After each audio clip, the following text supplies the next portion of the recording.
সূরা আত-তাওবা। এ সূরার শুরুতে বিসমিল্লাহ পড়া নিষেধ। হে মুসলমানরা, মুশরিকদের সাথে তোমরা যে সন্ধি চুক্তি সম্পাদন করে রেখেছিলে, আল্লাহ তাআলা ও তার রাসূলের পক্ষ থেকে তোমাদের তা থেকে অব্যাহতি রয়েছে। অতএব হে মুশরিকরা, তোমরা আরো 4 মাস পর্যন্ত এ পবিত্র ভূখণ্ডে চলাফেরা করে নাও এবং জেনে রেখো, তোমরা কখনো আল্লাহ তাআলার ফয়সালা থেকে পালাতে পারবে না এবং আল্লাহ তাআলা অবশ্যই কাফেরদের অপমানিত করবেন। আজ মহান হজের এদিনে দুনিয়ার মানুষের প্রতি আল্লাহ তাআলা ও তার রাসূলের ঘোষণা এই যে আল্লাহ তাআলা মুশরিকদের সাথে চুক্তির বাধ্যবাধকতা থেকে মুক্ত এবং মুক্ত তার রাসূলও। হে মুশরিকরা, যদি তোমরা এখনো তওবা করো তাহলে তাই হবে তোমাদের জন্য কল্যাণকর, আর যদি তোমরা মুখ ফিরিয়ে নাও তাহলে জেনে রেখো, আল্লাহ তাআলার ফয়সালা থেকে তোমরা কখনো পালাতে পারবে না। হে নবী, এরপরও যারা কুফরি করেছে তাদের তুমি এক কঠোর আযাবের সুসংবাদ দাও। তবে সেসব মুশরিকের কথা আলাদা যাদের সাথে তোমরা চুক্তি করেছ। তারা চুক্তি রক্ষার ব্যাপারে এতটুকুও ত্রুটি করেনি, না তারা কখনো তোমাদের বিরুদ্ধে অন্য কাউকে সাহায্য করেছে। তাদের চুক্তি তাদের মেয়াদ শেষ হওয়া পর্যন্ত অবশ্যই তোমরা মেনে চলবে। আসলেই যারা আল্লাহ তাআলাকে ভয় করে তাদের অবশ্যই তিনি ভালোবাসেন। অতঃপর যখন এ নিষিদ্ধ 4 মাস অতিবাহিত হয়ে যাবে, তখন মুশরিকদের যেখানে পাবে সেখানেই তোমরা হত্যা করবে, তাদের বন্দী করবে, তাদের অবরোধ করবে এবং তাদের ধরার জন্য তোমরা প্রতিটি ঘাঁটিতে ওঁত পেতে বসে থাকবে। তবে এর পরেও তারা যদি তওবা করে, দ্বীনের পথে ফিরে আসে এবং নামাজ প্রতিষ্ঠা করে, যাকাত আদায় করে, তাহলে তোমরা তাদের পথ ছেড়ে দাও। অবশ্যই আল্লাহ তাআলা ক্ষমাশীল ও বড় দয়াময়। আর মুশরিকদের মধ্যে থেকে যদি কোনো ব্যক্তি তোমার কাছে আশ্রয় চায়, তবে অবশ্যই তাকে তুমি আশ্রয় দেবে, যাতে করে তোমার আশ্রয় থেকে সে আল্লাহ তাআলার বাণী শুনতে পায়। অতঃপর তাকে তার কোনো নিরাপদ জায়গায় পৌঁছে দেবে। এটা এজন্যই যে এরা আসলেই এমন এক সম্প্রদায়ের লোক যারা কিছুই জানে না। আল্লাহ তাআলা ও তার রাসূলের সাথে মুশরিকদের এ চুক্তি কিভাবে বহাল থাকবে? তবে যাদের সাথে মসজিদুল হারামের পাশে বসে তোমরা চুক্তি সম্পাদন করেছিলে তাদের কথা আলাদা। যতক্ষণ পর্যন্ত তারা নিজেরা এই চুক্তির উপর বহাল থাকবে, ততক্ষণ পর্যন্ত তোমরাও চুক্তির উপর বহাল থেকো। অবশ্যই আল্লাহ তাআলা চুক্তি ও ওয়াদার ব্যাপারে সাবধানী ব্যক্তিদের ভালোবাসেন। কিভাবে তোমরা তাদের বিশ্বাস করবে? এরা যদি কখনো তোমাদের উপর জয়লাভ করে, তাহলে তারা যেমনি আত্মীয়তার বন্ধনে তোয়াক্কা করবে না, তেমনি চুক্তির মর্যাদাও দেবে না। তারা শুধু মুখের কথা দিয়ে তোমাদের খুশি রাখার চেষ্টা করে, কিন্তু তাদের অন্তরগুলো সেসব কথা কিছুতেই মেনে নেয় না। মূলত এদের অধিকাংশ ব্যক্তি হচ্ছে ফাসিক। এরা আল্লাহ তাআলার আয়াতসমূহ সামান্য কিছু বৈষয়িক মূল্যের বিনিময়ে বিক্রি করে দিয়েছে এবং মানুষকে আল্লাহ তাআলার পথ থেকে দূরে রেখেছে। নিশ্চয়ই এটা খুব জঘন্য কাজ যা তারা প্রতিনিয়ত করে যাচ্ছে। কোন ঈমানদার লোকের ব্যাপারে এরা যেমন আত্মীয়তার ধার ধারে না, তেমনি কোন অঙ্গীকারের মর্যাদাও এরা রক্ষা করে না। মূলত এরা হচ্ছে সীমা লঙ্ঘনকারী। এ সত্ত্বেও যদি তারা তওবা করে, নামাজ প্রতিষ্ঠা করে, যাকাত আদায় করে, তাহলে তারা হবে তোমাদেরই দ্বীনী ভাই। আমি সেসব মানুষের কাছে আমার আয়াতসমূহ স্পষ্ট করে বর্ণনা করি যারা সত্য মিথ্যার তারতম্য বুঝতে পারে। তারা যদি তাদের প্রতিশ্রুতি দেওয়ার পরও তাদের সম্পাদিত চুক্তি ভঙ্গ করে এবং ক্রমাগত তোমাদের দ্বীন সম্পর্কে বিদ্রূপ করতে থাকে, তাহলে তোমরা কাফের সর্দারদের বিরুদ্ধে যুদ্ধ ঘোষণা করো, কেননা তাদের জন্য তখন আর কোন চুক্তি বহাল নেই। এর ফলে আশা করা যায় তারা তাদের মন্দ কাজগুলো থেকে বিরত থাকবে। তোমরা কি এমন একটি দলের বিরুদ্ধে যুদ্ধ করবে না যারা বারবার নিজেদের অঙ্গীকার ভঙ্গ করেছে, যারা আল্লাহ তাআলার রাসূলকে স্বদেশ থেকে বের করার সংকল্প করেছে এবং তারাই তো প্রথম তোমাদের উপর হামলা শুরু করেছে? তোমরা কি সত্যি তাদের ভয় করো? অথচ যদি তোমরা মোমেন হও, তাহলে তোমাদের আল্লাহ তাআলাকে সবচেয়ে বেশি ভয় করা উচিত। তোমরা তাদের সাথে লড়াই করো। আল্লাহ তাআলা আসলে তোমাদের হাত দিয়েই ওদের শাস্তি দেবেন এবং তিনি এভাবেই তাদের অপমানিত করবেন। তাদের উপর বিজয় দিয়ে তিনি তোমাদের সাহায্য করবেন এবং এভাবে তিনি মোমেন সম্প্রদায়ের মনকেও প্রশান্ত করে দেবেন। তিনি এর দ্বারা তাদের দিলের ক্ষোভ বিদূরিত করে দেবেন। তিনি যাকে চাইবেন তার প্রতি ক্ষমা পরবশ হবেন। আল্লাহ তাআলা সব কিছুই জানেন এবং তিনি হচ্ছেন সুবিজ্ঞ কুশলী। তোমরা কি একথা মনে করে নিয়েছ তোমাদের এমনি এমনি ছেড়ে দেওয়া হবে? অথচ এখনো আল্লাহ তাআলা ভালো করে পরখ করে নেননি যে তোমাদের মাঝে কারা আল্লাহর পথে জিহাদ করেছে আর কারা আল্লাহ তাআলা তার রাসূল ও মুমিনদের ছাড়া অন্য কাউকে বন্ধু হিসেবে গ্রহণ করেছে? বস্তুত তোমরা যা কিছু করো না কেন আল্লাহ তাআলা সে সম্পর্কে সম্যক অবগত রয়েছেন। মুশরিকরা যখন নিজেরাই নিজেদের কুফরির কথা স্বীকার করছে তখন তারা আল্লাহ তাআলার মসজিদ আবাদ করবে, এটা তো হতেই পারে না।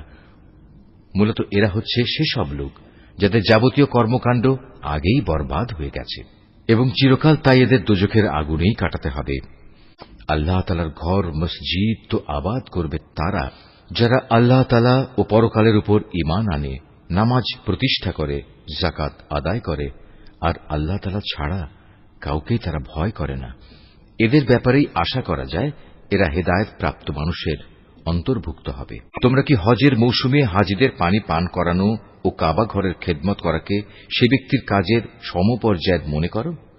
যে ব্যক্তি আল্লাহ তাআলার উপর ঈমান এনেছে, পরকালের উপর ঈমান এনেছে এবং আল্লাহ তাআলার রাস্তায় জিহাদ করেছে, এরা কখনো আল্লাহর কাছে সমান মর্যাদার নয়। আল্লাহ তাআলা কখনো জালেমদের সঠিক পথ দেখান না। যারা আল্লাহ তাআলার উপর ঈমান এনেছে, তাঁরই সন্তুষ্টির জন্য হিজরত করেছে এবং আল্লাহ তাআলার পথে তাদের জান মাল দিয়ে জিহাদ করেছে, তাদের মর্যাদা আল্লাহ তাআলার কাছে সবার চাইতে বড় এবং এ ধরনের লোকেরাই পরিণামে সফল কাম হবে। তাদের মালিক তাদের জন্য নিজ তরফ থেকে দয়া, সন্তুষ্টি ও এমন এক সুরম্য জান্নাতের সুসংবাদ দিচ্ছেন যেখানে তাদের জন্য চিরস্থায়ী নিয়ামতের সামগ্রীসমূহ সাজানো রয়েছে। সেখানে তারা হবে চিরস্থায়ী। নিশ্চয়ই আল্লাহ তাআলার কাছে মোমেনদের জন্য মহাপুরস্কার সংরক্ষিত রয়েছে। এই ঈমানদার ব্যক্তিরা, যদি তোমাদের পিতা ও ভাই কখনো ঈমানের উপর কুফরিকেই বেশি ভালোবাসে, তাহলে তোমরা এমন লোকদের কখনো বন্ধুরূপে গ্রহণ করো না। তোমাদের মধ্যে যারা এ ধরনের লোকদের নিজেদের বন্ধু হিসেবে গ্রহণ করে তারা হচ্ছে সুস্পষ্ট জালেম। হে নবী, বলো, যদি তোমাদের পিতা, তোমাদের ভাই, তোমাদের পরিবার পরিজন ও তোমাদের অর্জিত ধন সম্পদ এবং ব্যবসা বাণিজ্য যা অচল হয়ে যাবে বলে তোমরা ভয় করো, তোমাদের বাড়িঘর সমূহ যা তোমরা একান্তভাবে কামনা করো, এগুলো যদি তোমরা আল্লাহ তাআলা, তার রাসূল ও তার পথে জিহাদ করার চাইতে বেশি ভালোবাসো, তাহলে তোমরা আল্লাহ তাআলার পক্ষ থেকে তার আযাবের ঘোষণা আসা পর্যন্ত অপেক্ষা করো। জেনে রেখো, আল্লাহ তাআলা কখনো ফাসিক সম্প্রদায়কে হেদায়েত করেন না। আল্লাহ তাআলা তো বহু জায়গায় তোমাদের সাহায্য করেছেন। বিশেষ করে হুনাইনের দিনে যে সাহায্য করেছেন তা স্মরণ করো। সেদিন যখন তোমাদের সংখ্যাধিক্য তোমাদের উৎফুল্ল করে দিয়েছিল, অথচ সংখ্যার এই বিপুলতা তোমাদের সেদিন কোনোই কাজে আসেনি। জমিন তার বিশালতা সত্ত্বেও তোমাদের উপর সংকুচিত হয়ে পড়েছিল। অতঃপর তোমরা একসময় ময়দান ছেড়ে পৃষ্ঠ প্রদর্শন করে পালিয়েও গেলে। অতঃপর আল্লাহ তাআলা তার রাসূল ও ময়দানে অটল হয়ে থাকা মুমিনদের উপর তাঁর প্রশান্তি নাজিল করলেন।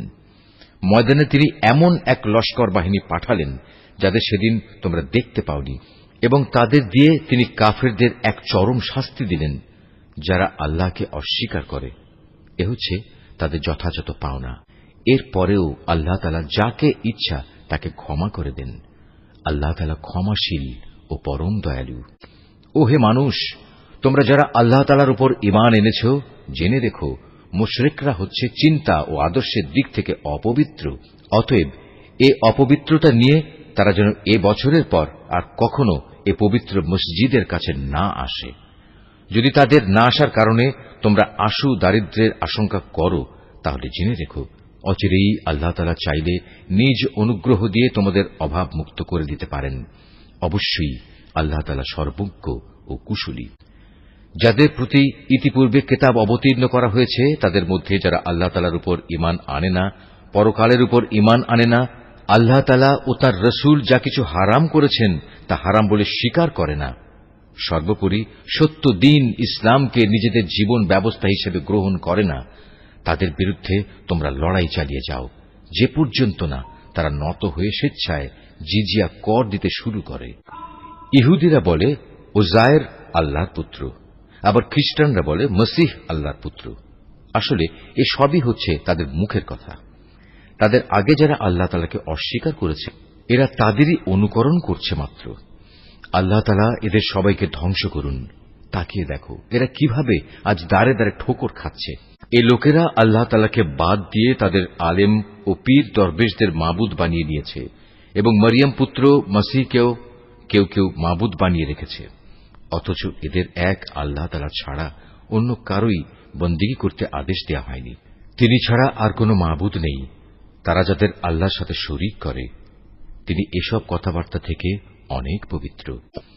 এ মূর্খ লোকেরা তাদের মুখের এক ফুৎকার দিয়ে আল্লাহর দ্বীনের মশাল নিভিয়ে দিতে চায়, কিন্তু আল্লাহ তাআলা তাঁর আলোর পূর্ণ বিকাশ ছাড়া অন্য কিছুই চান না, যদিও কাফেরদের কাছে এটা খুবই অপ্রীতিকর। তিনিই মহান আল্লাহ, যিনি তোমাদের কাছে সুস্পষ্ট হেদায়েত ও সঠিক জীবন বিধান সহকারে তার রাসূলকে পাঠিয়েছেন, যেন সে এই জীবন ব্যবস্থাকে দুনিয়ার সব কয়টি বিধানের উপর বিজয়ী করে দিতে পারে। মুশরিকরা এই বিজয়কে যত দুঃসহই মনে করুক না কেন, এই ঈমানদার লোকেরা আহলে কিতাবদের বহু পণ্ডিত ও ফকির দরবেশ এমন আছে যারা অন্যায়ভাবে সাধারণ মানুষের সম্পদ ভোগ করে। এরা আল্লাহর বান্দাদের আল্লাহর পথ থেকে ফিরিয়েও রাখে। এদের মাঝে যারাই সোনা রূপা পুঞ্জীভূত করে রাখে এবং কখনো তা আল্লাহর পথে ব্যয় করে না, তুমি তাদের কঠিন পীড়াদায়ক আযাবের সুসংবাদ দাও। এমন একদিন আসবে যেদিন পুঞ্জীভূত সোনা রূপা জাহান্নামের আগুনে উত্তপ্ত করা হবে। অতঃপর তা দিয়ে যারা এগুলো জমা করে রেখেছিল তাদের কপালে, তাদের পার্শ্বে ও তাদের পিঠে চিহ্ন এঁকে দেওয়া হবে এবং তাদের উদ্দেশ্য করে বলা হবে, এ হচ্ছে তোমাদের সে সম্পদ যা তোমরা নিজেদের জন্য জমা করে রেখেছিলে। অতএব যা কিছু সেদিন তোমরা জমা করেছিলে আজ তার স্বাদ গ্রহণ করো। আসমান সমূহ ও পৃথিবী সৃষ্টির দিন থেকেই আল্লাহ তাআলার বিধানে মাসের সংখ্যা লেখা ছিল 12টি। এই 12টির মধ্যে 4টি হচ্ছে যুদ্ধ বিগ্রহের জন্য নিষিদ্ধ মাস। এটা আল্লাহর প্রণীত নির্ভুল ব্যবস্থা। অতএব তার ভেতরে হানাহানি করে তোমরা নিজেদের উপর জুলুম করো না। তোমরা যখন মুশরিকদের সাথে যুদ্ধ করবে তখন সবাই একসাথে মিলিত হয়ে তাদের মোকাবেলা করবে, যেমনিভাবে তারাও একসাথে তোমাদের বিরুদ্ধে লড়াই করছে। জেনে রেখো, যারা আল্লাহ তাআলাকে ভয় করে আল্লাহ তাআলা অবশ্যই তাদের সাথে রয়েছেন। নিষিদ্ধ মাসকে হীন ও স্বার্থে মুলতবি করা কিংবা তা আগপাছ করা তো কুফরির মাত্রায় বৃদ্ধি করে। এর ফলে কাফেরদের আরো বেশি গুমরাহিতে নিমজ্জিত করে দেয়া হয়। এই লোকেরা এক বছর কোন মাসকে নিজেদের প্রয়োজনে হালাল করে নেয়, আবার পরবর্তী কোন বছরে সে মাসকে তারা হারাম বানিয়ে নেয়, যেন এভাবে আল্লাহ তাআলা যে মাসগুলো হারাম করেছেন তার সংখ্যাও পূরণ হয়ে যায়। আবার আল্লাহ তাআলা যা হারাম করেছেন তাও মাঝে মাঝে হালাল হয়ে যায়। বস্তুত তাদের অন্যায় কাজগুলো এভাবেই তাদের কাছে শোভনীয় করে দেয়া হয়েছে। আর আল্লাহ তাআলা কখনো কাফের সম্প্রদায়কে সঠিক পথের দিশা দেন না। হে মানুষ, তোমরা যারা আল্লাহ তাআলার উপর ঈমান এনেছ, এ কি হলো তোমাদের? যখন তোমাদের আল্লাহ তাআলার পথে কোনো অভিযানে বের হতে বলা হয় তখন তোমরা জমিন আঁকড়ে ধরো। তোমরা কি আখিরাতের সমৃদ্ধির তুলনায় এ দুনিয়ার জীবন কি বেশি ভালোবাসো? অথচ পরকালের মানদণ্ডে দুনিয়ার জীবনের এ ভোগের উপকরণ নিতান্তই কম। তোমরা যদি কোনো অভিযানে বের না হও তাহলে এ অবাধ্যতার জন্য তিনি তোমাদের কঠিন শাস্তি দেবেন এবং তোমাদের অন্য এক জাতি দ্বারা বদল করে দেবেন। তোমরা কিন্তু তার কোনোই অনিষ্ট সাধন করতে পারবে না, কারণ তিনি সব কিছুর উপর ক্ষমতাবান। হে মুমিনরা, তোমরা যদি তাকে এ কাজে সাহায্য না করো তাহলে আল্লাহ তাআলাই তাকে সাহায্য করবেন। আল্লাহ তাআলা তখনও তাকে সাহায্য করেছিলেন যখন কাফেররা তাকে তার ভিটে বাড়ি থেকে বের করে দিয়েছিল, বিশেষ করে যখন সে নবী ছিল মাত্র 2 জনের মধ্যে একজন। তাও আবার তারা 2 জন ছিল অন্ধকার এক গুহার মধ্যে। সে নবী যখন তার সাথীকে বলছিল, কোনো দুশ্চিন্তা করো না, আল্লাহ তাআলা আমাদের সাথেই আছেন। অতঃপর আল্লাহ তাআলা তার উপর তাঁর প্রশান্তি নাজিল করে তাকে সাহায্য করলেন এবং এমন এক বাহিনী দ্বারা তাকে শক্তি যোগালেন যাদের তোমরা সেদিন দেখতে পাওনি। এবং যারা আল্লাহ তাআলাকে অমান্য করেছে আল্লাহ তাআলা তাদের ধৃষ্টতামূলক বক্তব্য নিচু করে দিলেন এবং আল্লাহ তাআলার কথাই উপরে থাকল। আল্লাহ তাআলা পরাক্রমশালী ও প্রবল প্রজ্ঞাময়। তোমরা অভিযানে বের হয়ে পড়ো, কম রণসম্ভারে হোক কিংবা বেশি হোক, এবং জিহাদ করো আল্লাহ তাআলার পথে নিজেদের জান দিয়ে, মাল দিয়ে। এটাই তোমাদের জন্য উত্তম। কত ভালো হতো যদি তোমরা বুঝতে পারতে। হে নবী, এতে যদি আশু কোনো লাভ থাকত, হতো যদি তাদের এ সফর সহজ সুগম, তাহলে তারা অবশ্যই এ অভিযানে তোমার পেছনে পেছনে যেত। কিন্তু তাদের জন্য এ যাত্রাপথ অনেক দীর্ঘ ও দুর্গম ঠেকেছে। তারা সত্তরই আল্লাহর নামে তোমার কাছে কসম করে বলবে, আমরা যদি সক্ষম হতাম তাহলে অবশ্যই তোমার সাথে অভিযানে বের হতাম। মিথ্যা অজুহাতে তারা নিজেরাই নিজেদের ধ্বংস করছে। আল্লাহ তাআলা জানেন এরা হচ্ছে মিথ্যাবাদী। হে নবী, আল্লাহ তাআলা তোমাকে মাফ করুন। ঈমানের দাবিতে কারা সত্যবাদী আর কারা মিথ্যাবাদী এ বিষয়টা তোমার কাছে স্পষ্ট হওয়ার আগে কেন তুমি তাদের যুদ্ধে যাওয়া থেকে অব্যাহতি দিলে? যারা আল্লাহ তাআলা ও পরকালের উপর ঈমান এনেছে, তারা নিজেদের মাল ও জীবন দিয়ে আল্লাহর পথে জিহাদে অবতীর্ণ না হওয়ার জন্য তোমার কাছ থেকে অব্যাহতি চাইতে আসবে না। আল্লাহ তাআলা অবশ্যই সেসব লোককে জানেন যারা তাকে ভয় করে। যুদ্ধে না যাওয়ার জন্য তোমার কাছে অব্যাহতি চাইতে তো আসবে তারা যারা আল্লাহ তাআলা ও পরকালের উপর কোন রকম ঈমান রাখে না। তাদের মন সংশয়যুক্ত আর তারা নিজেরাও সংশয় দ্বিধাগ্রস্ত থাকে। যদি সত্যি এরা তোমার সাথে বের হতে চাইত, তাহলে তারা সেজন্য কিছু না কিছু প্রস্তুতি তো নিত, কিন্তু এদের যাত্রা করাটা আল্লাহ তাআলার মনোপুত হয়নি, তাই তিনি তাদের এ থেকে বিরত রাখলেন। তাদের যেন বলে দেয়া হল, যারা পেছনে বসে আছে তোমরা তাদের সাথে বসে থাকো। ওরা তোমাদের সাথে বের হলে তোমাদের মাঝে বিভ্রান্তি শুধু বাড়িয়ে দিত এবং তোমাদের সমাজে নানা রকম অশান্তি সৃষ্টির জন্য এদিক সেদিক ছুটাছুটি করত। তাছাড়া তোমাদের মধ্যেও তো তাদের কথা আগ্রহের সাথে শোনার মতো গুপ্তচর কিংবা দুর্বল ঈমানের লোক আছে।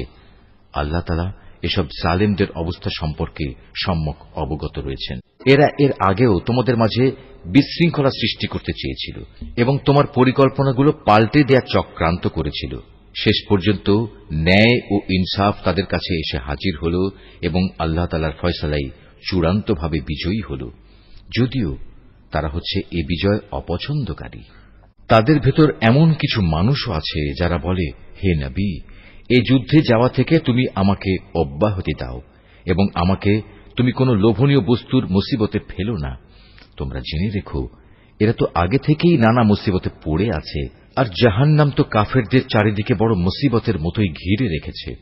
তোমাকে যদি কখনো কোনো কল্যাণ স্পর্শ করে তাহলে এতে তাদের দুঃখ হয়, আবার তোমার কোনো বিপদ ঘটলে তারা বলে, হ্যাঁ, আমরা এটা জানতাম, তাই আমরা আগেই ভিন্ন পথ অবলম্বন করে নিয়েছিলাম। অতঃপর তারা উৎফুল্ল চিত্তে তোমার কাছ থেকে সরে পড়ে। তুমি তাদের বলো, আসলে কল্যাণ অকল্যাণের কিছুই আমাদের উপর নাজিল হবে না, হবে শুধু তাই যা আল্লাহ তাআলা আমাদের জন্য নির্দিষ্ট করে রেখেছেন। তিনি আমাদের একমাত্র আশ্রয়। আর যারা মুমিন তাদের তো ভালো মন্দ সব ব্যাপারে শুধু আল্লাহ তাআলার উপরই ভরসা করা উচিত। আমাদের ব্যাপারে তোমরা কি বিজয় ও শাহাদাত এ দুটো কল্যাণের যে কোনো একটির অপেক্ষা করছ? কিন্তু তোমাদের জন্য আমরা যা কিছুর প্রতীক্ষা করছি তা হচ্ছে আল্লাহ তাআলা নিজে থেকে তোমাদের আযাব দেবেন, কিংবা আমাদের হাত দিয়ে তোমাদের তিনি শাস্তি পৌঁছবেন। অতএব তোমরা অপেক্ষা করো, আমরাও তোমার সাথে অপেক্ষা করছি। হে নবী, তুমি বলো, ধন সম্পদ আগ্রহ সহকারে খরচ করো কিংবা অনিচ্ছায় খরচ করো, কোন অবস্থায় তোমাদের কাছ থেকে তা কবুল করা হবে না, কেননা তোমরা হচ্ছ একটি নাফরমান জাত। তাদের এ অর্থ সম্পদ কবুল না হওয়াকে এছাড়া আর কোনো কিছুই বাধা দেয়নি যে তারা স্বয়ং সৃষ্টিকর্তা আল্লাহ তাআলাকে ও তাঁর পাঠানো রসুলকে অমান্য করেছে। তারা নামাজের জন্য আসে ঠিকই, কিন্তু তারা থাকে একান্ত অলস, আর আল্লাহ তাআলার পথে অর্থ ব্যয় করে বটে, তবে তা করে একান্ত অনিচ্ছার সাথে। সুতরাং হে নবী, ওদের মাল সম্পদ ও সন্তান সন্ততি যেন তোমাকে কখনো আশ্চর্যান্বিত না করে। আল্লাহ তাআলা মূলত এ সব কিছু দিয়ে তাদের এ দুনিয়ার জীবনে এক ধরনের আযাবই ফেলে রাখতে চান, আর যখন তাদের দেহ থেকে জান বের হয়ে যাবে তখন তারা কাফের অবস্থায় থাকবে। এরা আল্লাহ তাআলার নামে কসম করে বলে এরা তোমাদের দলের লোক, অথচ আল্লাহ তাআলা নিজেই বলেছেন এরা কখনোই তোমাদের লোক নয়। এরা হচ্ছে মূলত একটি ভীত সন্ত্রস্ত জাতি, এত ভীত যে তারা যদি এতটুকু আশ্রয়স্থল কোথাও পেয়ে যায় কিংবা পায়, যদি মাথা লুকোবার মতো কোনো গিরিগুহা অথবা জমিনের ভেতর ঢুকে পালাবার কোনো জায়গা, তাহলে অবশ্যই তারা তোমাদের ভয়ে এসব জায়গার দিকে দ্রুত পালিয়ে হলেও বাঁচার চেষ্টা করত। এদের মাঝে এমনও লোক আছে যারা বিশেষ অনুদানের ভাগ বন্টনের ব্যাপারেও তোমার উপর দোষারোপ করে, কিন্তু সে অংশ যদি তাদের দেয়া হয় তাহলে তারা খুবই সন্তুষ্ট হয়। আবার তাদের যদি তা দেয়া না হয় তাহলে তারা বিক্ষুব্ধ হয়ে ওঠে। যদি তারা এর উপর সন্তুষ্ট হতো যা আল্লাহ তাআলা ও তার রসুল তাদের দিয়েছেন, তাহলে তা কতই না ভালো হতো। সে অবস্থায় তারা বলতো, আল্লাহ তাআলাই আমাদের জন্য যথেষ্ট। অচিরেই আল্লাহ তাআলা তার অনন্ত ভাণ্ডার থেকে আমাদের অনেক দেবেন এবং তার রসুলও আমাদের অনেক দান করবেন। আমরা তো আল্লাহ সন্তুষ্টির দিকেই তাকিয়ে আছি। এসব সাদাকা যাকাতের অর্থ হচ্ছে ফকির মিসকিনদের জন্য, এ ব্যবস্থার আওতাধীন কর্মচারীদের জন্য, যাদের অন্তঃকরণ দ্বীনের প্রতি অনুরাগী করা প্রয়োজন তাদের জন্য, কোন ব্যক্তিকে গোলামির বন্ধন থেকে আজাদ করার জন্য, ঋণগ্রস্ত ব্যক্তির ঋণ মুক্তির জন্য, আল্লাহ তাআলার পথে সংগ্রামী ও মুসাফিরদের জন্য এ সাদকার অর্থ ব্যয় করতে হবে। এটা আল্লাহ তাআলার নির্ধারিত ফরজ। নিঃসন্দেহে আল্লাহ তাআলা সব কিছু জানেন এবং তিনিই হচ্ছেন বিজ্ঞ কুশলী। তাদের মধ্যে এমন কিছু লোক আছে যারা আল্লাহর নবীকে কষ্ট দেয়। তারা বলে, এ ব্যক্তি কান কথায় বিশ্বাস করে। হে নবী, তুমি তাদের বলো, তার কান তাই শুনে যা তোমাদের জন্য কল্যাণকর। সে আল্লাহ তাআলাকে বিশ্বাস করে, মোমেনদের উপর বিশ্বাস রাখে। তোমাদের মধ্যে যারা ঈমান আনে সে তাদের জন্যও আল্লাহ তাআলার রহমত। যারা আল্লাহর রসুলকে কষ্ট দেয় তাদের জন্য কঠোর শাস্তির ব্যবস্থা রয়েছে। এরা তোমাদের খুশি করার জন্য আল্লাহ তাআলার নামে শপথ করে, অথচ এরা যদি সত্যিকার অর্থে মোমেন হতো তাহলে এরা বুঝত খুশি করার জন্য আল্লাহ তাআলা ও তাঁর রসুলের অধিকার হচ্ছে সবচাইতে বেশি। এ মূর্খ লোকেরা কি একথা জানে না, যদি কোনো ব্যক্তি আল্লাহ তাআলা ও তাঁর রসুলের বিদ্রোহ করে তবে তার জন্য রয়েছে জাহান্নামের আগুন, সেখানে সে চিরকাল থাকবে, আর তা হচ্ছে তার জন্য চরম লাঞ্ছনা। এ মুনাফিকরা আশঙ্কা করে তোমাদের উপর এমন কোন সূরা নাজিল হয়ে পড়ে কিনা যা তাদের মনের ভেতরে লুকিয়ে থাকা সবকিছু ফাঁস করে দেবে। হে নবী, তুমি এদের বলো, হ্যাঁ, যদ্দূর পারো তোমরা বিদ্রূপ করে নাও। অবশ্যই আল্লাহ তাআলা এমন কিছু নাজিল করবেন যাতে তিনি সবকিছু ফাঁস করে দেবেন যার তোমরা আশঙ্কা করছো। তুমি যদি তাদের কিছু জিজ্ঞেস করো তারা বলবে, না, আমরা তো একটু কথাবার্তা ও হাসি কৌতুক করছিলাম মাত্র। তুমি তাদের বলো, তোমরা কি আল্লাহ তাআলা তার আয়াতসমূহ ও তার রসুলকে বিদ্রূপ করছিলে? হে কাফেররা, তোমরা দোষ ছড়ানোর চেষ্টা করো না। একবার ঈমান আনার পর তোমরাই পুনরায় কাফের হয়ে গিয়েছিলে।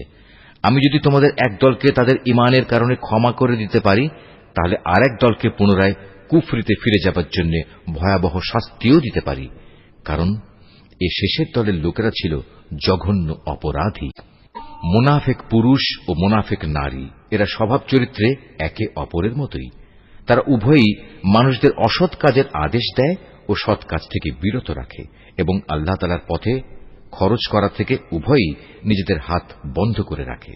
তারা যেমনি এ দুনিয়ায় আল্লাহ তাআলাকে ভুলে গেছে, আল্লাহ তাআলাও তেমনি আখিরাতে তাদের ভুলে যাবেন। অবশ্য মুনাফিকরা সবাই পাপিষ্ঠ।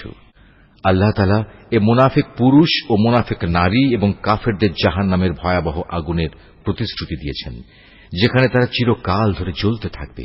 জাহান্নামের এ আগুন হবে তাদের জন্য যথেষ্ট। তাদের উপর আল্লাহ তাআলার গজব নাজিল হোক। ওদের জন্য রয়েছে এক চিরস্থায়ী আযাব। তোমরা ঠিক তাদেরই মতো যারা তোমাদের আগে এখানে প্রতিষ্ঠিত ছিল। তারা শক্তিতে ছিল তোমাদের চাইতে প্রবল, ধন সম্পদ, সন্তান সন্ততি তাদের তোমাদের চাইতে ছিল বেশি। দুনিয়ার যে ভোগ বিলাস তাদের ভাগে ছিল তা তারা ভোগ করে গেছে। অতঃপর তোমাদের ভাগে যা আছে তোমরাও তা ভোগ করে একদিন চলে যাবে। যেমনি করে তোমাদের আগের লোকেরা তাদের যে পরিমাণ ভোগ করা ছিল তা শেষ করে চলে গেছে। তারা যেমন অনর্থক কাজকর্মে ডুবে থাকত, তোমরাও তেমনি অর্থহীন কথাবার্তায় ডুবে আছো। এরা হচ্ছে সেসব লোক দুনিয়া আখেরাতে যাদের কর্মফল বিনষ্ট হয়ে গেছে, আর সত্যিকার অর্থে এরাই হচ্ছে নিদারুণভাবে ক্ষতিগ্রস্ত। এদের কাছে কি আগের লোকদের খবর পৌঁছেনি? নুহের জাতির, আদ জাতির, সামুদ জাতির কীর্তিকলাপ, ইব্রাহিম, মাদিয়ানবাসী নবী ও সে বিধ্বংস জনবসতির কথা কি এদের কাছে কেউ বলেনি? এ সব কয়টি জাতির মানুষের কাছে তাদের রসুলরা আল্লাহ তাআলার পক্ষ থেকে সুস্পষ্ট আয়াত নিয়ে এসেছিল। নবী না পাঠিয়ে কাউকে আযাব দেবেন এমন অবিচার তো আল্লাহ তাআলা তাদের উপর কখনো করতে পারেন না। বস্তুত তারা নিজেরাই নিজেদের উপর জুলুম করেছে। অপরদিকে মোমেন পুরুষ ও মোমেন নারীরা হচ্ছে একে অপরের বন্ধু। এরা অন্য মানুষকে ন্যায় কাজের আদেশ দেয়, অন্যায় কাজ থেকে বিরত রাখে। তারা নামাজ প্রতিষ্ঠা করে, যাকাত আদায় করে, জীবনের সব কাজে আল্লাহ তাআলা ও তার রসুলের বিধানের অনুসরণ করে। এরাই হচ্ছে সেসব মানুষ যাদের উপর আল্লাহ তাআলা অচিরেই তার রহমত নাজিল করবেন। অবশ্যই আল্লাহ তাআলা পরাক্রমশালী, কুশলী। এ ধরনের মোমেন পুরুষ ও মোমেন নারীদের আল্লাহ তাআলা এমন এক সুরম্য জান্নাতের প্রতিশ্রুতি দিচ্ছেন, যার তলদেশ দিয়ে ঝর্ণাধারা প্রবাহমান থাকবে, যেখানে তারা চিরদিন অবস্থান করবে। চিরস্থায়ী জান্নাতে তাদের জন্য সুন্দর সুন্দর বাসস্থানের ব্যবস্থা থাকবে। সেদিনের সবচেয়ে বড় নিয়ামত হবে বান্দার প্রতি আল্লাহ তাআলার সন্তোষ। এটাই হবে সেদিনের সবচেয়ে বড় সাফল্য। হে নবী, কাফের ও মুনাফিকদের বিরুদ্ধে জিহাদে অবতীর্ণ হও, ওদের প্রতি কঠোরতা অবলম্বন করো, কেননা এদের চূড়ান্ত আবাসস্থল হবে জাহান্নাম। এটি বড়ই নিকৃষ্ট স্থান।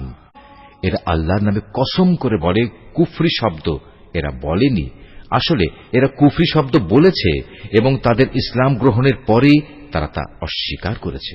এরা এমন এক কাজে সংকল্প করেছিল যা তারা করতে পারেনি। এর পরেও তাদের প্রতিশোধ নেয়ার এছাড়া আর কি কারণ থাকতে পারে? আল্লাহ তাআলা ও তার রসুল নিজ অনুগ্রহ দিয়ে তাদের ধনশালী করে দিয়েছিলেন। এখনো যদি এ লোকেরা আল্লাহ তাআলার কাছে তওবা করে, তাহলে এটা তাদের জন্যই ভালো হবে। আর যদি তারা সত্য থেকে মুখ ফিরিয়ে নেয়, তাহলে আল্লাহ তাআলা দুনিয়া আখিরাত উভয় স্থানেই তাদের কঠিন আযাব দেবেন এবং উপরন্তু এ জমিনে তারা কখনো কোনো বন্ধু কিংবা সাহায্যকারী পাবে না। ওদের মধ্যে এমন কিছু লোক আছে যারা আল্লাহর সাথে ওয়াদা করেছিল, যদি আল্লাহ তাআলা নিজ অনুগ্রহে আমাদের সম্পদ দান করেন, তাহলে আমরা অবশ্যই তার একাংশ আল্লাহর পথে দান করব এবং সত্যি আমরা নেক লোকদের অন্তর্ভুক্ত হয়ে যাব। অতঃপর যখন আল্লাহ তাআলা নিজ অনুগ্রহের ভাণ্ডার থেকে তাদের ধন সম্পদ দান করলেন, তখন তারা দানের বদলে কার্পণ্য করতে শুরু করল এবং আল্লাহ তাআলাকে দেয়া ওয়াদা থেকে তারা গোঁড়ামির সাথেই ফিরে এল। অতঃপর আল্লাহ তাআলা তাদের অন্তরে মুনাফিকি বদ্ধমূল করে দিলেন সেদিন পর্যন্ত যেদিন তারা আল্লাহ তাআলার সাথে সাক্ষাৎ করবে। এটা এ কারণে এরা আল্লাহ তাআলার কাছে যে ওয়াদা করেছিল তা ভঙ্গ করেছে। আসলেই এরা ছিল ভয়ানক মিথ্যাবাদী। এ লোকেরা কি একথা জানত না? তাদের সব গোপন কথা ও সব সলা পরামর্শ সম্পর্কে আল্লাহ তাআলা জানেন এবং যা কিছু অদৃশ্য অদেখা আল্লাহ তাআলা সে সম্পর্কেও বিশেষভাবে অবহিত। আল্লাহ তাআলা তাদের ব্যাপারেও সম্যক অবগত আছেন, যারা সেসব ঈমানদার ব্যক্তিদের দোষারোপ করে, যারা আন্তরিক নিষ্ঠা ও আগ্রহের সাথে আল্লাহ তাআলার পথে দান করে এবং যারা দান করার মতো নিজেদের পরিশ্রম লব্ধ সামান্য কিছু সম্পদ ছাড়া কিছুই পায় না। এ সব মুমিনের সাথে মুনাফিকদের এ দলের লোকেরা হাসি ঠাট্টা করে। এই বিদ্রূপকারীদের স্বয়ং আল্লাহ তাআলাও বিদ্রূপ করতে থাকেন। পরকালে তাদের জন্য রয়েছে কঠিন আযাব। নবী, এমন লোকদের জন্য তুমি আল্লাহ তাআলার কাছে ক্ষমা প্রার্থনা করো আর না করো, দুটোই সমান। তুমি যদি 70 বারও তাদের জন্য আল্লাহর কাছে মাপ চাও, আল্লাহ তাআলা কখনো তাদের মাপ করবেন না, কেননা এরা জেনে বুঝে আল্লাহ তাআলা ও তার রাসূলকে অস্বীকার করেছে। আসলে আল্লাহ তাআলা কখনো নাফরমান লোকদের হেদায়েত করেন না। যারা তাবুকের যুদ্ধে না গিয়ে পেছনে পড়ে থাকল, তারা এভাবে রাসূলের ইচ্ছার বিরুদ্ধে নিজেদের ঘরে বসে থাকতে পেরে খুব খুশি হয়ে গেল। মূলত তারা তাদের জান মাল দিয়ে আল্লাহর পথে জিহাদ করাটা পছন্দ করল না, বরং বলল, এ ভীষণ গরমে তোমরা বাইরে যেও না। হে নবী, তুমি তাদের বলো, জাহান্নামের আগুন তো এর চাইতেও বেশি গরম। কত ভালো হতো এ লোকগুলো যদি একথাটা বুঝতে পারত। অতএব এ দুনিয়ায় তাদের কম হাসা উচিত, অন্যথায় কিয়ামতের দিন তাদের বেশি কাঁদতে হবে। তারা যা গুনাহ এখানে অর্জন করেছে তাই হবে তাদের সেদিনের যথার্থ বিনিময়। যদি আল্লাহ তাআলা এ অভিযানের পর তোমাকে এদের কোন একটি দলের কাছে ফেরত নিয়ে আসেন এবং তারা যদি তোমার কাছে পুনরায় কোন যুদ্ধে যাবার অনুমতি চায়, তাহলে তুমি বলো, না, কখনো তোমরা আমার সাথে আর কোন অভিযানে বের হবে না। তোমরা আমার সাথী হয়ে আর কখনো শত্রুর সাথে লড়বে না, কেননা তোমরা আগের বার যুদ্ধের বদলে পেছনে বসে থাকা পছন্দ করেছিলে। আর যাও, যারা পেছনে পড়ে আছে তাদের সাথে তোমরাও গিয়ে বসে থাকো। ওদের মধ্যে কোন লোকের মৃত্যু হলে তুমি কখনো তার জানাজায় নামাজ পড়ো না, কখনো তার কবরের পাশে তুমি দাঁড়িও না, কেননা এই ব্যক্তিরা আল্লাহ তাআলা ও তার রাসূলের সাথে কুফরি করেছে। এরা নাফরমান অবস্থায় মরেছে। ওদের ধন সম্পদ ও সন্তান সন্ততি যেন তোমাদের কখনো বিমুগ্ধ করতে না পারে।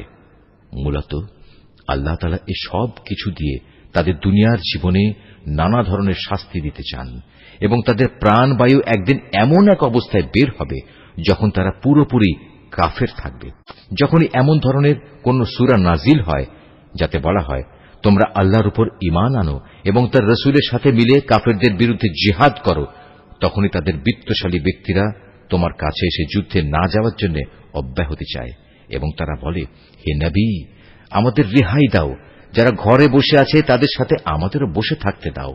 তারা মূলত ঘরে বসে থাকা লোকদের সাথে অবস্থান করাই পছন্দ করে নিয়েছে। তাদের অন্তরে মোহর মেরে দেয়া হয়েছে, ফলে তারা কিছুই বুঝতে পারে না। কিন্তু আল্লাহর রাসূল এবং যারা তাঁর সাথে আল্লাহ তাআলার উপর ঈমান এনেছে তারা সবাই নিজেদের জান মাল দিয়ে আল্লাহর পথে জিহাদ করেছে। অতএব এদের জন্যই যাবতীয় কল্যাণ নির্দিষ্ট হয়ে আছে, আর সত্যিকার অর্থে এরাই হচ্ছে সফল কাম। এর বিনিময়ে আল্লাহ তাআলা এদের জন্য এমন এক সুরম্য জান্নাত প্রস্তুত করে রেখেছেন যার পাদদেশে ঝর্ণাধারা প্রবাহমান, সেখানে তারা চিরকাল থাকবে। বস্তুত এ হচ্ছে সর্বোত্তম সাফল্য। ওজরকামী কিছু সংখ্যক আরব বেদুইনও তোমার কাছে এসে হাজির হয়েছে, যেন তাদেরও এ যুদ্ধে যাওয়া থেকে অব্যাহতি দেয়া হয়। এভাবে সে লোকগুলোও ঘরে বসে থাকল যারা আল্লাহ তাআলা ও তার রাসূলের কাছে ঈমানের মিথ্যা দাবি করেছিল। এদের মধ্যে যারা আল্লাহ ও তার রাসূলকে অমান্য করে ঘরে বসে থেকেছে, অচিরেই তারা মর্মান্তিক আযাবে নিমজ্জিত হবে। যারা দুর্বল তারা যদি এ যুদ্ধে শরীক না হয়ে থাকে তাদের উপর কোনো দোষ নেই। দোষ নেই তাদেরও যারা অসুস্থ কিংবা যারা যুদ্ধে খরচ করার মতো কোনো সম্বল পায়নি। অবশ্য এরা যদি আল্লাহ তাআলার নিষ্ঠাবান বান্দা হয় তাহলেই তারা এ অব্যাহতির আওতায় পড়বে। সৎ কর্মশীল মানুষদের বিরুদ্ধেও কোনো অভিযোগের কারণ নেই। আল্লাহ তাআলা একান্ত ক্ষমাশীল ও পরম দয়ালু। তাদের ব্যাপারেও কোনো অভিযোগ নেই যারা যুদ্ধ শুরুর প্রাক্কালে তোমার কাছে যাত্রার বাহন সরবরাহ করার জন্য এসেছিল এবং তুমি তাদের বলেছিলে, তোমাদের জন্য আমি এমন কিছু পাচ্ছি না যার উপর আমি তোমাদের আরোহণ করাতে পারি। অতএব তারা ফিরে গেল। তারা এমনভাবে ফিরল যে তাদের চোখ থেকে অশ্রু বয়ে যাচ্ছিল। যুদ্ধে যাবার খরচ জোগাড় করতে না পারায় তারা ভীষণভাবে দুঃখিত হল। সব অভিযোগ তো তাদের বিরুদ্ধে যারা সামর্থ্যবান হওয়া সত্ত্বেও তোমার কাছে অব্যাহতি চায়। যারা পেছনে পড়ে থাকল তাদের সাথে ঘরে বসে থাকাই অবশেষে তারা পছন্দ করল। আল্লাহ তাআলা তাদের অন্তরে মোহর মেরে দিয়েছেন। এ কারণেই তারা তা জানতে পারছে না কোনটা তাদের জন্য ভালো। যুদ্ধ শেষে তোমরা যখন তাদের কাছে ফিরে আসবে তখন এরা তোমাদের কাছে ওজর পেশ করবে। তুমি তাদের বলো, আজ তোমরা কোন রকম ওজর আপত্তি পেশ করো না, আমরা আর কখনো তোমাদের বিশ্বাস করব না। আল্লাহ তাআলা ইতিমধ্যেই তোমাদের অন্তরের সব কথা আমাদের বলে দিয়েছেন। এখন থেকে আল্লাহ তাআলা ও তাঁর রাসূলই তোমাদের কার্যকলাপ দেখবেন। অতঃপর তোমাদের সে মহান সত্তার কাছেই ফিরে যেতে হবে, যিনি যেমন জানেন তোমাদের গোপন করে রাখা সবকিছু, তেমনি জানেন প্রকাশ্য বিষয়সমূহ। অতঃপর তিনি সে আলোকে তোমাদের বলে দেবেন দুনিয়ার জীবনে তোমরা কি কাজ করছিলে। যখন তোমরা তাদের কাছে ফিরে আসবে তখন এরা আল্লাহ তাআলার নামে কসম করে তোমাকে বলবে তুমি যেন তাদের ব্যাপারটা উপেক্ষা করো। আসলেই তোমরা ওদের উপেক্ষা করো, কেননা ওরা হচ্ছে চিন্তা ও আদর্শের দিক থেকে নাপাক। তাদের ঠিকানা হচ্ছে জাহান্নাম। দুনিয়ার জীবনে তারা যা কিছু করে এসেছে এটা হচ্ছে তার যথার্থ বিনিময়। এরা তোমাদের কাছে এজন্যই কসম করে যেন তোমরা সব কথা ভুলে আবার তাদের উপর সন্তুষ্ট হয়ে যাও। কিন্তু তোমরা যদি শতবারও তাদের উপর সন্তুষ্ট হও, আল্লাহ তাআলা কখনো এ ফাসেক সম্প্রদায়ের উপর সন্তুষ্ট হবেন না।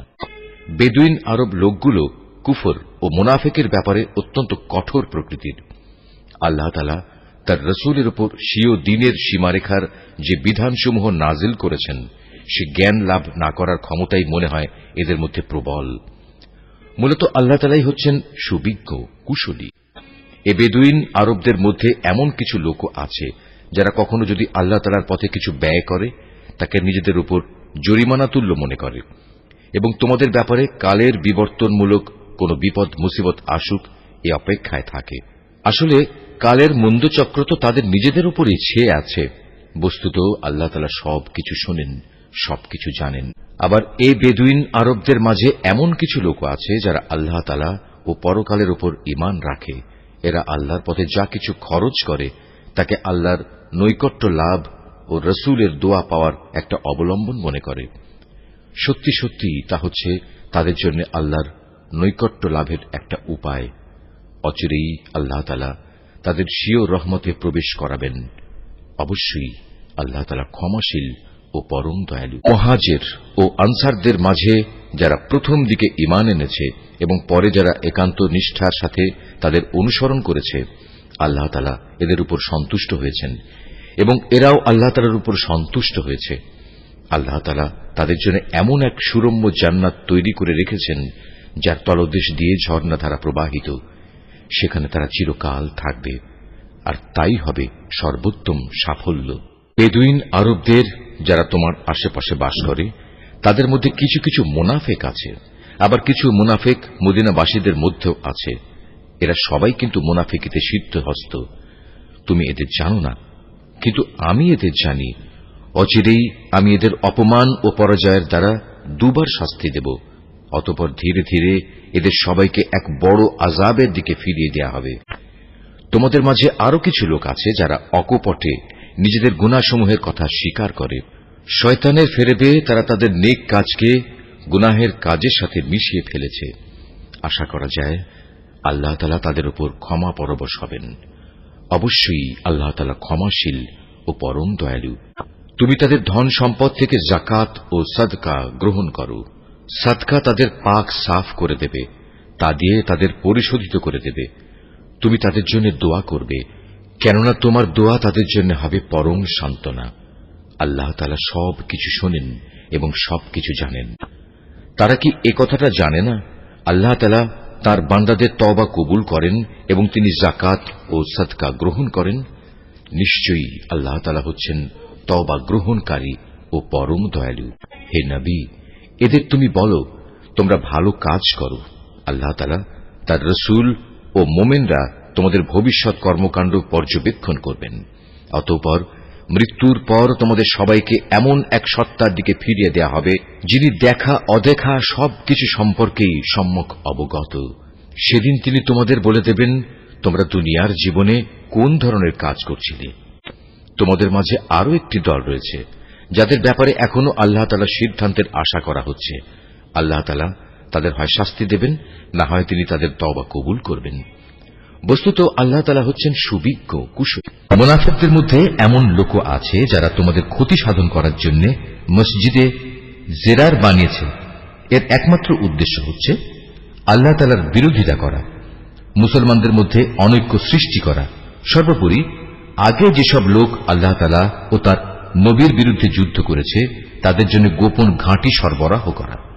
এরা তোমাদের কাছে শক্ত কসম খেয়ে বলবে, আমরা সৎ উদ্দেশ্য ছাড়া অন্য কোনো কারণেই এটা করিনি। আল্লাহ তাআলা নিজে সাক্ষ্য দিচ্ছেন, এরা হচ্ছে মিথ্যাবাদী। তুমি ইবাদতের উদ্দেশ্যে কখনো সেখানে দাঁড়াবে না। তোমার তো দাঁড়ানো উচিত সেখানে যে মসজিদ প্রথম দিন থেকেই আল্লাহর ভয়ের উপর প্রতিষ্ঠিত হয়েছে। সেখানে এমন কিছু মানুষ আছে যারা ঈমান ও আমলের ক্ষেত্রে নিজেরা সব সময় পাক পবিত্র হওয়া পছন্দ করে, আর আল্লাহ তাআলাও এই পাক সাফ লোকদেরই ভালোবাসেন। যে ব্যক্তি তার ঘরের ভিত্তি স্থাপন করেছে আল্লাহর ভয় ও আল্লাহর সন্তুষ্টির উপর, সে ব্যক্তি উত্তম, না যে ব্যক্তি তার ঘরের ভিত্তি দাঁড় করিয়েছে পতন উন্মুখ একটি গর্তের কিনারায় এবং যা তাকে সহ অচিরেই জাহান্নামের অতল আগুনের খাদে গিয়ে পড়বে। আল্লাহ তাআলা কখনো জালেম সম্প্রদায়কে হেদায়েত দেন না। ওরা যা বানিয়েছে তা হামেশাই তাদের অন্তরে একটি সন্দেহের বীজ হয়ে আটকে থাকবে, যে পর্যন্ত না ওদের অন্তরসমূহ ছিন্ন বিচ্ছিন্ন হয়ে যাবে, ততদিন পর্যন্ত তা অব্যাহত থাকবে। আল্লাহ তাআলা সর্বজ্ঞ ও প্রবল প্রজ্ঞাময়। অবশ্যই আল্লাহ তাআলা মুমিনদের কাছ থেকে জান্নাতের বিনিময়ে তাদের জান ও তাদের মাল খরিদ করে নিয়েছেন। এরা আল্লাহর পথে জিহাদ করে, অতঃপর এ জিহাদে কখনো কাফেরদের তারা হত্যা করে, কখনো আবার শত্রুর হাতে তারা নিজেরা নিহত হয়। মুমিনদের সাথে এ খাঁটি ওয়াদা এর আগে তাওরাত এবং ইঞ্জিলও করা হয়েছিল, আর এখন তা এ কোরআনে করা হচ্ছে। এই ওয়াদা পালন করা আল্লাহ তাআলার নিজস্ব দায়িত্ব, আর আল্লাহর চাইতে কে বেশি ওয়াদা পূরণ করতে পারে? অতএব হে মোমেনরা, তোমরা তার সাথে যে কেনাবেচার কাজটি সম্পন্ন করলে তাতে আনন্দ প্রকাশ করো, এবং এটি হচ্ছে এক মহা সাফল্য। যারা আল্লাহর দরবারে তওবা করে, নিষ্ঠার সাথে তার ইবাদত করে, তার প্রশংসা করে, তার জন্য রোজা রাখে, তার জন্য রুকু সাজদা করে, যারা অন্যদের ভালো কাজের আদেশ দেয় এবং মন্দ কাজ থেকে বিরত রাখে, সর্বোপরি যারা জীবনের সকল পর্যায়ে আল্লাহ তাআলার নির্ধারিত হালাল হারামের সীমা রক্ষা করে চলে, হে নবী, তুমি এ ধরনের সব মোমেনদের জান্নাতের সুসংবাদ দাও। নবী ও তার ঈমানদার সাথীদের জন্য এটা মানায় না যে তারা মুশরিকদের জন্য কখনো মাগফিরাতের দোয়া করবে, এমনকি যদি তারা তাদের ঘনিষ্ঠ আত্মীয় হয়, যখন এটি পরিষ্কার হয়ে গেছে যে তারা আসলেই জাহান্নামের অধিবাসী। ইব্রাহিমের স্বীয় পিতার জন্য মাগফিরাতের ব্যাপারটি একটি ওয়াদা প্রতিপালন ছাড়া আর কিছুই ছিল না, যা সে তার পিতার কাছে আগেই করে রেখেছিল। এ ব্যতিক্রমটা ছিল শুধু তার একার জন্যই, কিন্তু যখন একথা তার সামনে পরিষ্কার হয়ে গেল যে সে অবশ্যই আল্লাহর দুশমন, তখন সে তার সাথে সম্পর্ক ছিন্ন করে ফেলল। অবশ্যই ইব্রাহিম ছিল একজন কোমল হৃদয় ও সহানুভূতিশীল মানুষ। আল্লাহ তাআলা এমন নন যে কোন জাতিকে একবার হেদায়েত দানের পর তাদের পুনরায় গোমরাহ করে দেবেন, যতক্ষণ না তাদের সুস্পষ্টভাবে একথাটা জানিয়ে দেয়া হয় যে গোমরাহি থেকে বাঁচার জন্য কোন জিনিস থেকে সাবধান থাকতে হবে। অবশ্যই আল্লাহ তাআলা সব বিষয়ে জ্ঞান রাখেন। আকাশমণ্ডলী ও পৃথিবীর সার্বভৌম ক্ষমতা একমাত্র আল্লাহ তাআলার হাতেই। তিনিই জীবন দেন, তিনিই মৃত্যু ঘটান। আল্লাহ তাআলা ছাড়া তোমাদের কোনো অভিভাবক নেই, নেই কোনো সাহায্যকারীও। অবশ্যই আল্লাহ তাআলা তার নবীর উপর অনুগ্রহ করেছেন মুহাজিরদের উপর, আনসারদের উপর, যারা একান্ত কঠিন সময়ে তার অনুগমন করেছিল, তাদের সবার উপর। এমনকি যখন তাদের একটি ছোট্ট দলের চিন্তা একটু বাঁকা পথে ঝুঁকে পড়ার উপক্রম হয়ে পড়েছিল, অতঃপর আল্লাহ তাআলা এদের সবার উপর দয়া করলেন। নিশ্চয়ই তিনি ছিলেন তাদের প্রতি দয়ালু ও অনুগ্রহশীল। সে তিন ব্যক্তির ওপরও আল্লাহ তাআলা দয়া করলেন, যাদের ব্যাপারে সিদ্ধান্ত মুলতবি করে রাখা হয়েছিল। তাদের অবস্থা এমন এক পর্যায়ে এসে পৌঁছল যে জমিন তার বিশালতা সত্ত্বেও তাদের উপর সংকুচিত হয়ে গেল। এমনকি তাদের নিজেদের জীবন নিজেদের কাছে দুর্বিষহ হয়ে পড়ল। তারা একথা উপলব্ধি করতে সক্ষম হল যে আসলেই আল্লাহ তাআলা ছাড়া তাদের আর কোনো জায়গা নেই যেখানে কোনো আশ্রয় পাওয়া যাবে। অতঃপর আল্লাহ তাআলা তাদের উপর অনুগ্রহ করলেন যেন তারা তওবা করে পুনরায় তাঁর কাছে ফিরে আসতে পারে। অবশ্যই আল্লাহ তাআলা ক্ষমাশীল ও পরম দয়ালু। হে ঈমানদার ব্যক্তিরা, তোমরা আল্লাহ তাআলাকে ভয় করো এবং হামেশা সত্যবাদীদের সাথে থাকো। মদিনার মূল অধিবাসী ও তাদের আশেপাশের বেদুইন আরবদের জন্য এটা সঙ্গত ছিল না যে তারা রসূলের সহগামী না হয়ে পেছনে থেকে যাবে এবং তার জীবন থেকে নিজেদের জীবনকে বেশি প্রিয় মনে করবে। আসলে এটা এজন্য, আল্লাহ তাআলার পথে তারা যে তৃষ্ণা, ক্লান্তি ও ক্ষুধায় কষ্ট পাবে তা তাদের নেক আমলের মধ্যেই শামিল হবে। তাছাড়া এমন কোন স্থানে তারা যাবে যেখানে যাওয়ায় কাফেরদের তাদের উপর ক্রোধ আসবে এবং শত্রুদের কাছ থেকেও মোকাবেলার সময় তারা কিছু সম্পদ লাভ করবে। মূলত এর প্রতিটি কাজের বদলে তাদের জন্য নেক আমল লেখা হবে। নিশ্চয়ই আল্লাহ তাআলা নেক লোকদের কাজের প্রতিফল বিনষ্ট করবেন না। এভাবেই তারা আল্লাহর পথে যা খরচ করে তা পরিমাণে কম হোক কিংবা বেশি, তা বিনষ্ট হয় না। এবং যদি তারা আল্লাহর উদ্দেশ্যে কোনো প্রান্তর অতিক্রম করে চলে, তাও তাদের জন্য লিপিবদ্ধ হবে, যাতে করে তারা দুনিয়ায় যা কিছু করে এসেছে, আখিরাতে আল্লাহ তাআলা তার চাইতে উত্তম পুরস্কার তাদের দিতে পারেন। মোমেনদের কখনো কোনো অভিযানে সবার একত্রে বের হওয়া ঠিক নয়।